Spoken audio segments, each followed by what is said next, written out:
الحمد لله رب العالمين والعاقبة للمتقين والصلاة والسلام على سيدنا محمد وآله وصحابه أجمعين. فقد قال الله تعالى في القرآن العظيم: أم للإنسان ما تمنى. فقد قال رسول الله صلى الله عليه وسلم: إذا تمنى أحدكم فلينظر ما يتمنى فإنه لا يدري ما يكتب له من أمنيته. அளவற்ற அருளாளனும் நிகரற்ற அன்புடையனுமாகிய அல்லாஹ்வின் திருநாமம் கொண்டு ஆரம்பிக்கின்றேன். வான் வையம் புகழ் அனைத்தும் ஏக வல்லவனாகிய வல்லவன் அல்லாஹு தஆலா ஒருவன் மீது மட்டுமே என்றென்றும் உரைத்தாகட்டுமாக. நபிகள் பெருமானார் ஸல்லல்லாஹு அலைஹி வஸல்லம் அன்னாரின் மீதும் அன்னாரின் வழிவந்த நல்லவர்கள் அனைவர்கள் மீதும் குறிப்பாக நம் அனைவர்கள் மீதும் அல்லாஹுடைய அன்பும் அருளும் என்றென்றும் குன்றாமல் குறையாமல் நிலவட்டுமாக. ஆமீன். அஸ்ஸலாமு அலைக்கும் வரஹ்மத்துல்லாஹி வபரகாத்துஹு. அல்ஹம்துலில்லாஹ். இன்றோடு நம்முடைய ஹாஃபிஸ் அவர்கள் சரியாக 27 ஜுஸுவை முடித்து தந்திருக்கிறார்கள். இன்று ஓதப்பட்ட திருமறை வசனங்கள் மனிதனையும் ஜின்னையும் அல்லாஹ்வை வணங்குவதற்கு மட்டும்தான் படைக்கப்பட்டிருக்கிறது என்று ஒரு வசனம் பேசிய அல்லாஹ் குறிப்பாக சொர்க்கத்தினுடைய வர்ணனைகளை பற்றி சில வசனங்கள் நீண்டு பேசியது பார்த்தோம். அல்லாஹ் ஒவ்வொரு அத்தாட்சியாக சொல்லி சொல்லி இதில் நீங்கள் எதை பொய்ப்படுத்த முடியும் என்று கேட்ட வசனங்களை நாம் பார்த்தோம். நம்முடைய சிந்தனைக்கு ஒரு அழகான வசனம்: அம் லில் இன்சானி மா தமன்னா. மனிதன் விரும்புகின்ற அனைத்து ஆசைகளும் அவனுக்கு கிடைத்து விடுமா, அப்படி நடக்குமா என்று அல்லாஹு தஆலா இங்கே கேள்வி கேட்கிறான்.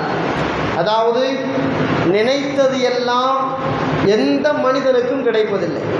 உலகத்தில் நாம் நினைப்பது ஏராளம், கிடைப்பது சொற்பம். அல்லாஹ் அந்த வசனத்தில் அதை தான் சொல்கிறான். மனுஷன் நிறைய ஆசைப்படுறானே, அதையெல்லாம் அவனுக்கு கிடைச்சிருச்சா அப்படின்னு கேட்குறான் அல்லாஹ். பெருமானார் ஸல்லல்லாஹு அலைஹி வஸல்லம் அவர்கள் இது குறித்து இப்படி சொல்கிறார்கள்: இதா தமன்னா அஹதுக்கும் ஃபல்யன்துர் மா யதமன்னா. நீங்கள் எதையாவது உங்களில் ஒரு ஆள் அது கிடைக்கட்டும் இது கிடைக்கட்டும் நினச்சி நீங்கள் ஆசைப்படுறதா இருந்தால் இந்த ஆசைப்படுறதுல கவனமாக இருங்க. இப்போ இன்னஹு லா எதிரி மா யுக்தபு லஹு மின் உம்னியத்திஹி. அவன் எது கிடைக்க வேண்டும் என்று ஆசைப்பட்டானோ ஒருவேளை அவனுடைய கலாக்கதிரில் அது எழுதப்படாமல் இருக்கலாம் அப்படின்ட்டு பெருமானார் ஸல்லல்லாஹு அலைஹி வஸல்லம் சொல்கிறார். நம்ம நிறைய ஆசைப்படுறோம், எக்கச்சக்கமாக ஆசைப்படுறோம்.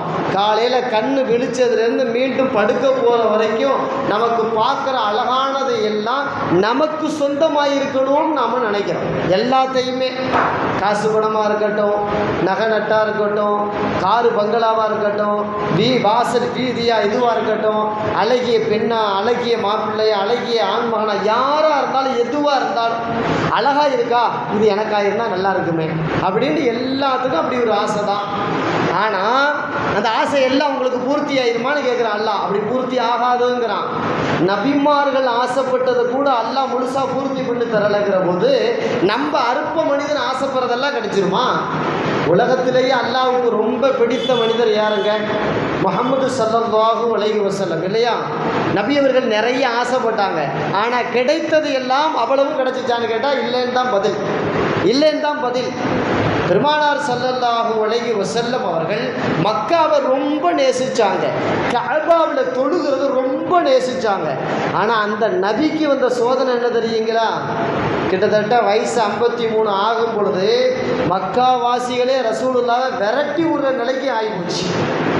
ரசூலுல்லாஹ் இதுக்கு மேலே மக்காவுக்குள்ளே இருந்தால் கொலை பண்ணிடலாங்கிற முடிவு பண்ணிட்டாங்க. மக்கத்து எதிரிகள் அல்லாஹ் அறிவிச்சு கொடுத்தான், நபியை நீங்கள் இனிமேல் இங்கே இருக்க வேண்டாம், போயிருங்க. அப்போ தான் ரசூலுல்லாஹி ஸல்லல்லாஹு அலைஹி வஸல்லம் அல்லாஹ் போக சொல்கிறானே மக்கா விட்டு போகிறமே நினச்சிக்கிட்டு மக்காவுடைய எண்டுக்கு எல்லை பகுதிக்கு வந்து அவங்க அப்படி ஆசைப்பட்டுக்கிட்டு சொன்னாங்களாம்: லவ்லா இன்னி உஹ்ரிஜ்து மின்கி. மக்காவே உன்னை விட்டு நான் பிரியாமல் இருக்கணும்னு ஆசைப்பட்டேன். மா ஹரஜ்து ஆனால் நான் இப்போ வெளியே போகிற அளவுக்கு ஆகி போயிடுச்சே, என்னை இந்த மக்கள் விரட்டுறாங்களே அப்படின்னு ஆசைப்பட்டாங்களாம். ரசூலுல்லாஹ் பட்ட பெரிய ஆசை மக்காவிலேயே பிறந்து மக்காவிலேயே வாழ்ந்து மக்காவிலேயே மௌத்தா போகணும்னு நினச்சாங்க. கஅபாவை அவ்வளவு நேசிச்சாங்க. ஆனால் தன்னுடைய இறுதி நாட்களில் பெரும்பாலானது மதீனாவில் கழிக்கும் நிலைக்கு ஆளானது. இப்போ ரசூலுல்லாஹ் ஆசைப்பட்டதை கூட அல்லாஹ் தஆலா அதெல்லாம் வேணாம்னு சொல்லிட்டானே, அதெல்லாம் வேணாம்னு சொல்லிட்டானே. இப்போ நம்மளாம் ஏமாத்துறோம், யோசிக்கணுமா இல்லையா? நாமெல்லாம் ஏமாத்துறோம். ஆசைப்பட்ட எல்லாமும் எல்லாத்துக்கும் கிடைச்சிருமான்னு கேட்டால் எல்லாமும் எல்லாத்துக்கும் கிடைக்காது. பெருமானார் ஸல்லல்லாஹு அலைஹி வஸல்லம் மக்கா பிரச்சாரத்தில் அபூ ஜஹல், அபு லஹப், உதுபா, ஷைபா அப்படின்ட்டு மக்காவுடைய பெரிய பெரிய தலைவர்கள் அவங்கெல்லாம் ஈமான் கொள்ளணும், முஸ்லீம் ஆகணும்னு ஆசைப்பட்டாங்க. என்னை இந்த தலைவர்கள் எல்லாம் பின்பற்றணும்னு ஆசைப்பட்டாங்க. இவர்களெல்லாம் குர்ஆன் உடையவர்களாக ஆகணும்னு ஆசைப்பட்டாங்க. இரவும் பகலுமா பாடுபட்டாங்க. அதற்காக சும்மா கிடையாது. ஆசைப்பட்டுட்டு ஒரு மூலையில் உட்காந்துடல, காசு பணத்தை செலவு பண்ணாங்க, நேரங்காலங்களை செலவு பண்ணாங்க. பலமுறை அந்த எதிரிகளிடத்துல போய் எவ்வளவு முடியுமோ பேசி பேசி பேசி பார்த்தாங்க. நடக்கலையே. தன்னை வளர்த்து ஆளாக்கின அபூ தாலிப் அவங்க முஸ்லீம் ஆகணும்னு ரசூல் ஆசைப்பட்டாங்களே, ஆனால் நடந்துச்சா பார்த்தீங்களா? அல்லாஹ் குர்ஆன்ல சொல்றான், இன்னக லா தஹ்தி மன் அஹப்பப்த வலாக்கின்னல்லாஹ யஹ்தி மன் யஷா. நபியே, நீங்க நினைக்கிற ஆளுக்கெல்லாம் நாம நேர்வழி காட்ட முடியாது. நாம முடிவு பண்ணணும் இவனுக்கு ஹிதாயத்து கொடுக்கலாமா வேணாமான்னு அப்படின்னு அல்லாஹ் சொல்றான். யாரை பார்த்து? ரசூலுல்லாஹ் பார்த்து தான் சொல்றான். ரசூலுல்லாஹ் ஆசைப்பட்டாங்க, இவர் முஸ்லீம் ஆயிடணும், அவர் முஸ்லீம் ஆயிடணும், அவர் முஸ்லீம். நடக்கலையே. கொஞ்சம் நெஞ்சமா ரசூலுல்லாஹ் இந்த மாதிரி, அதாவது மறுமை சம்பந்தப்பட்ட ஆசைகள் நிறைய, ஆனால் பல விஷயங்கள் பெருமானார் ஸல்லல்லாஹு அலைஹி வஸல்லம் நடக்காம போயிடுச்சாங்க. ரசூலுல்லாஹ் எவ்வளவு துக்கப்பட்டாங்கன்னு அல்லாஹ் சூரா கஹ்ஃப்ல சொல்லுவான். நீங்க மார்க்கத்தை எடுத்து சொல்லி சொல்லி அந்த மக்கள் கேட்கலங்கிறதுனால நீங்க உங்களை நீங்கியே மாய்த்து கொள்வீர்கள் போல அப்படின்னு அல்லாஹ் சொன்னான் குர்ஆன்ல. நீங்க செத்து போயெல்லாம் நினைக்கிறீங்க போல இருக்க அப்படின்னு அல்லாஹ் கண்டிச்சான். இப்படியெல்லாம் ஆசைப்படாதீங்க அப்படின்னு அல்லாஹ், இந்த அளவுக்குலாம் ஆசைப்படாதீங்க அல்லாஹ். பெருமானார் ஸல்லல்லாஹு அலைஹி வஸல்லம் சொல்றாங்களே, நான் அல்லாஹ்ட்ட 3 துவா செஞ்சேன். என் உம்மத்தை, என் சமுதாயத்தை நினைச்சு 3 துவா செஞ்சேன். என்னன்னு கேட்டா, இறைவா என் சமுதாயத்தை பஞ்சத்துல மொத்தமா அழிச்சிடாதேன்னு கேட்டேன். பஞ்சத்தில் மொத்தமாக உலகத்தையே அழிச்சிடாதேன்னு கேட்டேன். அதனால என்னவோ அல்லாஹ் அதை ஏற்றுக்கிட்டான். சரி, அழிக்க மாட்டேன். அதனால சில ஊர்களில் பஞ்சத்தில் அடிபடுதே தவிர மொத்த உலகமும் பஞ்சத்தில் அடிபட்டுருக்கா இது வரைக்கும் கேட்டால் கிடையாது. இது வரைக்கும் அப்படி இல்லை. கொஞ்சம் பேர் பஞ்சத்தில் மௌத்தா போகிறது இயல்பு. ரசூலுல்லாஹ் கேட்டது, என் சமுதாயத்தை மொத்தத்திலும் பஞ்சத்தில் அழித்து விடாதே. அல்லாஹ் சரின்ட்டான். அல்லாஹ் கபூல் செஞ்சுட்டான் துவாவை. அடுத்து கேட்டாங்க பெருமானார் ஸல்லல்லாஹு அலைஹி வஸல்லம், யா அல்லாஹ் நூஹ் அலைஹிஸ்ஸலாம் கூட்டத்தை தண்ணீரை மூழ்கடிச்சு ஒன்றும் இல்லாமல் ஆகணும் பார்த்தியா, அந்த மாதிரி என் சமுதாயத்தை தண்ணீரை மூழ்கடிச்சு மொத்தமாக அழிச்சு விடாதேன்னு கேட்டாங்க பெருமானார் ஸல்லல்லாஹு அலைஹி வஸல்லம். அல்லாஹ் அதையும் சரின்னு சொல்லிட்டான். கொஞ்சம் பெருமளவல்லும் செல்லை மாதிரி சின்ன ஊர் கொஞ்சம் கொஞ்சம் சேதாரமாகும், அல்லது கொஞ்சம் கொஞ்சம் லேசாக முன்ன பின்ன இருக்கும். மொத்தமாலாம் அழிவுக்கு ஆளாகாது. தண்ணியில் இந்த உம்மத்து மொத்தமாக அழிஞ்சு ஆளாகாது. அடுத்து ரசூலுல்லாஹி ஸல்லல்லாஹு அலைஹி வஸல்லம் கேட்டாங்க அல்லாஹ்ட்ட, லா யஜ்அல பஸஹும் பைனஹும், இறைவா என் சமுதாயத்திற்கு மத்தியிலே, அதாவது எங்களில் ஒருவருக்கு ஒருவர் மோதி கொள்ளாமல் பாதுகாப்பாயாகன்னு கேட்டாங்க. ஒருவருக்கு ஒருவர், ஏன் உம்மத்தில் ஒரு ஆளுக்கு ஒரு ஆள் சண்டை போட்டுக்காம அவங்கள நீ பாதுகாத்துரு அப்படின்னு சொன்ன பொழுது அல்லாஹ் தஆலா முடியாதுன்ட்டானே. ரசூலுல்லாஹ் ஆசைப்பட்டாங்க, நாம் எல்லாரும் ஒத்துமையாக இருக்கணும், சண்டை போட்டுக்க கூடாதுன்னு ஆசைப்பட்டாங்க. அல்லாஹ்ட்ட துவாவாக கேட்டாங்க, அல்லாஹ் முடியாதுன்ட்டான். அது நடக்காது. காரணம் என்னன்னு கேட்டால், நீங்கள் இப்போ ஆசைப்படுறீங்களே இது கலாக்கதிரில் இல்லை அப்படின்ட்டான் அல்லாஹ். நான் கலாக்கதிரில் வேறு மாதிரி முடிவு பண்ணி வச்சுருக்கேன். உங்கள் சமுதாயம் ஒருத்தருக்கு ஒருத்தன் அடிச்சுக்குவான் அப்படின்னு அன்னைக்கே முடிவு பண்ணியாச்சு. முடிவு பண்ணதுனால இந்த ஆசையை நம்ம கபூல் செய்ய மாட்டோம்டா அல்லாஹ். இந்த ஹதீஸும் முஸ்லீமில் பதிவு செய்யப்பட்டிருக்க. இப்போ பெருமானார் ஸல்லல்லாஹு அலைஹி வஸல்லம் கேட்ட அல்லாஹ் இல்லைங்கிறான்னா இப்போ நம்மளாம் ஏமாத்துறாங்க. யோசிக்கணுமா இல்லையா? சில நேரங்களில் இப்போ நம்மளா புலம்புறதான் உண்டு. நான் அந்த வீட்டில் கல்யாணம் பண்ணியிருக்கலாம், இந்த வீட்டில் கல்யாணம் பண்ணியிருக்கலாம், இருந்து இந்த பிள்ளையை கல்யாணம் பண்ணிட்டு பட்டாத பாடுபடுறேன் அப்படிங்கிறமா இல்லையா? இந்த ஆசைப்படுறது எல்லாம் கிடைச்சிடாது. நமக்கு உலக அழகிய கூட தான் ஆசைப்படுவோம். உள்ளூரில் உட்காந்துக்கிட்டு கிடைச்சிருமா என்ன? அல்லாஹ்தஆலா முடிவு பண்ணாதான் கிடைக்கும். அதே மாதிரி நம்ம பொம்பளைங்களை பார்த்தா போதும், இந்த ஆளுக்கு வாக்கப்பட்டதுக்கு எங்கள் அத்தா அங்கே சொன்னாங்களே, எங்கள் அம்மா இங்கே சொன்னாங்களே, எங்கள் தாய் மாமன் இங்கே சொன்னாரே, அதையெல்லாம் விட்டுனே அப்படின்னு நம்ம அம்மாக்கள் புலம்புறது உண்டு சில நேரங்களில். நீங்கள் என்ன ஆசைப்பட்டாலும் அம்மனிக்கு இந்த ஐயா தான் முடிவு பண்ணியிருக்கான், என்ன பண்ண முடியும்? என்ன பண்ண முடியும்? இந்த மாதிரி ஆசை எல்லாம் எல்லாத்துக்கும் நிறைவேறிக்கான்னு கேட்டால் கிடையாது, நிறைவேறிக்கான்னு கேட்டால் கிடையாது. அதே மாதிரி நம்ம பிள்ளைகளில் இவனை டாக்டர் ஆக்கிடணும்னு நாம் ஆசைப்படுறோம், ஆனால் அவன் 10 பைசாவுக்கு உதவாத படிக்காத முட்டாப்பையெல்லாம் போயிடுறான். என்ன பண்ணுறது? சில நேரங்களில் படிக்கவே மாட்டான் இந்த பையன் நினைக்கிறோம், அவன் பார்த்தா டாப் ரேங்கில் மார்க் எடுத்து பெரிய லெவலில் படிப்பாளி ஆயிடுறானே. யாரு கையில் இருக்கு? நம்ம ஆசைப்படலாம், அதில் தப்பு இல்லை. ஆனால் எல்லாம் கிடைக்குமா? அதைத்தான் ரசூலுல்லாஹ் சொல்றாங்க, எல்லாம் கிடைக்காது. நீ ஆசைப்படுறது ஒரு வேளை அல்லாஹ்தாலா ஏட்டில் எழுதப்படாமல் இருந்தால் கிடைக்காது. அதனால் ஆசைப்படுறதை கொஞ்சம் யோசித்து ஆசைப்படு அப்படின்ட்டு பெருமானார் ஸல்லல்லாஹு அலைஹி வஸல்லம் சொல்கிறாங்களே. யோசனை பண்ணி ஆசைப்படணும். எல்லாத்துக்கும் ஆசை தான், ஆனால் நடக்குமான்னு கேட்டால் நடக்காது. அப்போது பெருமானார் ஸல்லல்லாஹு அலைஹி வஸல்லம் அவர்கள் அடுத்து இதில் இன்னொரு கருத்தை சொல்கிறாங்க. நிறைய ஆசைப்பட்டோம், கிடைக்காம போயிடுச்சுன்னு வைங்களேன், அல்லாஹ்வை திட்டக்கூடாது, அல்லாஹ்வை திட்டக்கூடாது. இது அல்லாஹ்வுடைய கலாக்கதிரை பொருந்திக்கணும். நான் அதை இது ஆசைப்பட்டேன், அல்லாஹ் தரல பரவாயில்ல, அல்லாஹ் நான் என்னுடைய கலாக்கதிரில் அது இல்லைன்னு அல்லாஹ் முடிவு பண்ணியிருக்கான், அதை நான் ஏற்றுக்கிறேன்னு வந்துடணும். மனப்பக்குவம், அதை நான் ஏற்றுக்கிறேன்னு வந்துடணும். அல்லாஹ்ட்ட பிடிவாதம் பிடிச்சி அவனை திட்டி அவனை ஏசி அவனை கோபப்படுத்தி இது எந்த மனநிலை? ஏங்க நபிமார்கள் பல பேர் பலது ஆசைப்பட்டதே கிடைக்கலங்க. நூஹ் அலைஹிஸ்ஸலாம் 2ஆம் ஆதம் சொல்லுவாங்க இல்லையா? உலகத்தில் தண்ணீரால் அழிக்கப்பட்ட சமூகம் ஒன்றுன்னா அது நூஹ் அலைஹிஸ்ஸலாம் கூட்டம் தான். நூஹ் அலைஹிஸ்ஸலாம் தன் மகன் ஈமான் கொள்ளாமல் இருந்தார்.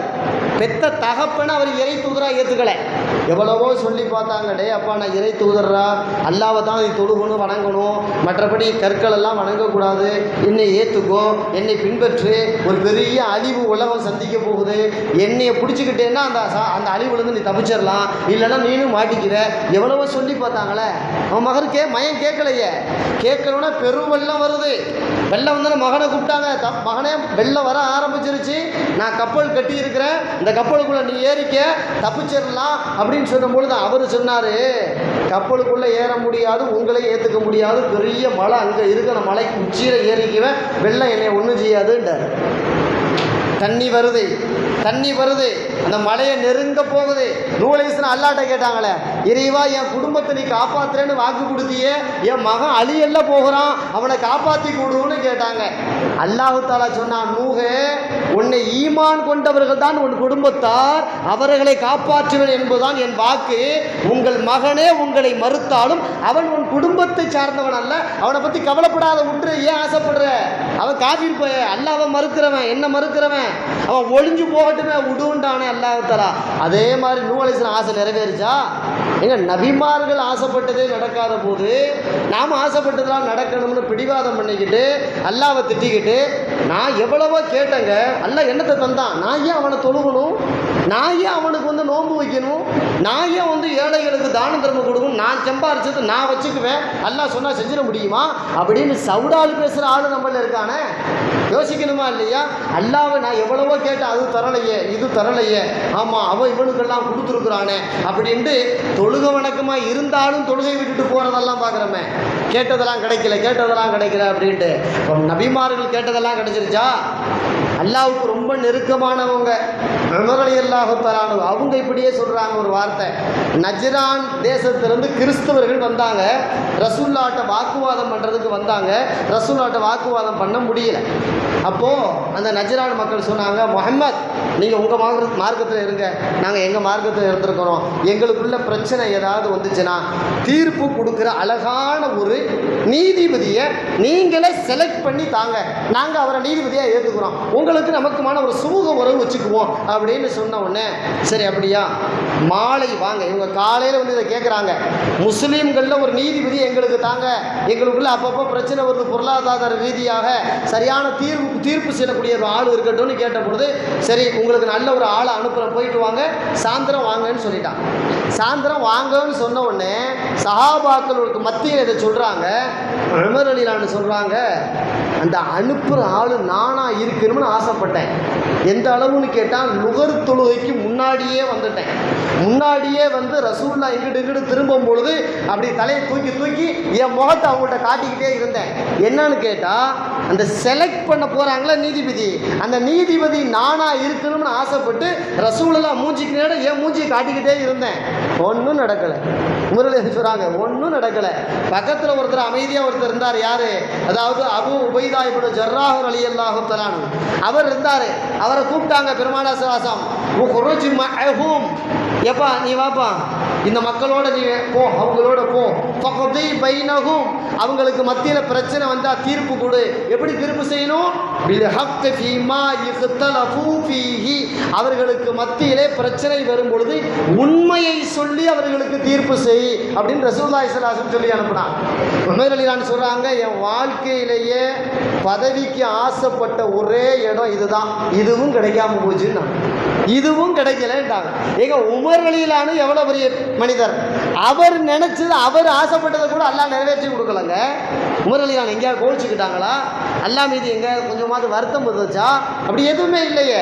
இந்த மாதிரி வாழ்க்கையில் ஒன்று ரெண்டு நம்ம ஆசைப்பட்டது கிடைக்கத்தான் செய்யுது, மொத்தமாக இல்லைன்னு சொல்ல முடியாது. பெருமானார் ஸல்லல்லாஹு அதனால தான் சொல்லி கொடுக்குறாங்க, ஏப்பா ஹலாலானதை எதை வேண்டாலும் அல்லாஹ்ட்ட கேளு. அல்லாஹ் வந்து உன் கலாக்கதில் நிர்ணயம் பண்ணியிருந்தா கேட்டதை தருவான். இல்லைன்னு சொன்னால் வேஸ்ட்டு பண்ண மாட்டான் உன் துவாவை. வேறு என்ன செய்வான்? அதை அப்படியே பத்திரப்படுத்தி வச்சுருப்பான். பத்திரப்படுத்தி எதுக்கு வச்சுருப்பான்னா, நீ இந்த தேவையை கேட்ட, உனக்கு நான் தரலை, வருத்தப்படாத, உனக்கு பிரச்சனை வர்ற மாதிரி இருக்கு, அதை நான் தட்டி விட்டுறேன். நீ கேட்டால தேவையை, அதுக்கு பதிலாக உனக்கு வர்ற பிரச்சனை இல்லாமல் ஆக்கிடுறேன் அப்படின்னு முடிவெடுப்பான் எல்லாம். சரி, அதுவும் இல்லைன்னு வைக்கிறேன், நாளைக்கு மறுமையில் கூப்பிடுவான், நீ வாப்பா, நீ இதை கேட்டல, என்கிட்ட உனக்கு துனியாவில் நான் எதுவுமே தரல, இப்போ தர்றேன் வா அப்படின்ட்டு மொத்தமாக கொடுப்பான் பாருங்க. அல்லாஹு அக்பர். பெருமானார் ஸல்லல்லாஹு அலைஹி வஸல்லம் சொல்கிறாங்க, கேட்டதெல்லாம் அப்பா புலம்புவானா, கேட்டதெல்லாம் கிடைக்காம இருந்திருந்தா இங்கே 1க்கு 10 கிடைச்சிருக்குமே. எப்படி அங்கே வந்து மனுஷன் விரும்புவானா, கேட்டது எல்லாம் கிடைக்காம இருந்திருக்கணுமே, அது இதுன்னு 1 2 கிடைச்சிருச்சே, கிடைக்காம இருந்தால் 1க்கு 10 இங்கே நிறையா வசூல் ஆகியிருக்கலாமே, எல்லாம் நிறையா தந்திருப்பானே அப்படின்னு அங்கே ஏங்குவான் அப்படிங்கிறதையும் பெருமானார் ஸல்லல்லாஹு அலைஹி வஸல்லம் சொல்கிறாங்க. அதனால் நல்ல விஷயத்தை கேட்கலாம், தப்பு இல்லை. கேட்டால் கிடைக்காதுன்னு விரக்தி அடையக்கூடாது. கேட்டது கிடைக்கலங்கிறனாலையும் விரக்தி அடையக்கூடாது. கேட்டது எல்லாம் விரும்பினா தரட்டும், விரும்பாட்டி நாளைக்கு மறுமையில் தருவான்ல, வேஸ்ட் பண்ண மாட்டான்ல, நம்ம துவாவை வீணடிக்க மாட்டான்ல அல்லாஹ். அதனால் எல்லாத்தையும் கேட்கலாம், ஹலாலானதை. அதே நேரத்தில் நம்ம சக்திக்கு உட்பட்டதை கேட்கணும். நீலாங்கரில் பள்ளிவாசல் ஓரத்தில் உட்காந்துக்கிட்டு, யா அல்லாஹ் அடுத்த வருடத்தை அமெரிக்கா அதிபராக என்னை ஆக்கிரு அப்படின்னு கேட்டால் இது வந்து ஓவர் ஆசை இல்லையா? உனக்கு என்ன தகுதியோ அதுக்குள்ளே கேட்டால் பரவாயில்ல இல்லையா? நமக்கு என்ன தகுதி? நமக்கு வந்து ஏபிசிடியே வராதுங்கிற பொழுது நான் ஐஏஎஸ் ஐபிஎஸ் அதிகாரி ஆகணும்னு சொல்லி உட்காந்து கனவு கொண்டுக்கிட்டு இருந்தால் என்ன நடக்கும்? இந்த மாதிரி நம்ம தகுதிக்கு என்ன, அந்த அளவுக்கு நம்ம ஆசைப்படலாம். அல்லாஹ் விரும்பினா தரட்டும், அல்லாஹ் விரும்பாட்டி மறுமையில் சேர்த்து தரட்டும் அப்படிங்கிற நிலைக்கு போயிடணும். அதனால் அல்லாஹுவை எந்த சூழல்லையும் கேட்டதெல்லாம் கிடைக்கலையேன்னு திட்டக்கூடாது. கேட்பதெல்லாம் மனிதனுக்கு கிடைத்து விட்டால் அல்லாஹ்வை மறந்துடுவானே. அதனால தான் அல்லாஹ் கொடுக்க மறுக்கிறான். அதனால தான் அல்லாஹ் கொடுக்க மறுக்கிறான். என்னை நீ மறக்கக்கூடாது அப்படின்னா என்ன? நீ கேட்டதெல்லாம் கிடைக்காது. சில நேரங்கள் நாமளே சொல்கிறோம்ல, நாம் நினைக்கிறது ஒன்று, அல்லாஹ் நினைக்கிறது ஒன்றா இருக்குங்க. அதுதான் வாழ்க்கை, அதுதான் வாழ்க்கை. நாம் நினைக்கிறதும் அல்லாஹ் நினைக்கிறதும் ஒரே நேர்கோட்டில் எப்பயாவது நிற்கும். ஆனால் பெரும்பாலும் நாம் நினைக்கிறது ஒன்று, அல்லாஹ் நினைக்கிறது ஒன்றா தான் இருக்கும், வித்தியாசமாக தான் நிற்கும். நாம் நினைக்கிறது அந்த ரூட்டில் போகும், அல்லாஹ் நினைக்கிறது இந்த ரூட்டில் வரும். இது வந்து இயல்பான ஒன்று. அப்போ நம்ம கலாக்கதிரை ஏற்றுக்கொள்ளணும், அல்லாஹ்வுடைய அந்த வகுத்த நியதியை ஏற்றுக்கொள்ளணும். நாம் சலிப்பு தட்டிக்கிட்டு வாழ்க்கை வாழக்கூடாது. எல்லாம் நன்மைக்கு என்ற மனநிலைக்கு வரணும். அல்லாஹு தாலாவை எல்லா நிலையிலும் பொருந்தி கொள்ள வேண்டும். வல்லோன் அல்லாஹு தாலா அவனுடைய அனைத்து கலாக்கதிரையும் பொருந்தி வாழும் நல்ல மூமின்களாக இறைவன் நம்மை ஆக்குவானாக. வாஹிர் தஅவானா அல்ஹம்துலில்லாஹி ரப்பில் ஆலமீன். அஸ்ஸலாமு அலைக்கும் வரஹ்மத்துல்லாஹி வபரகாத்துஹு.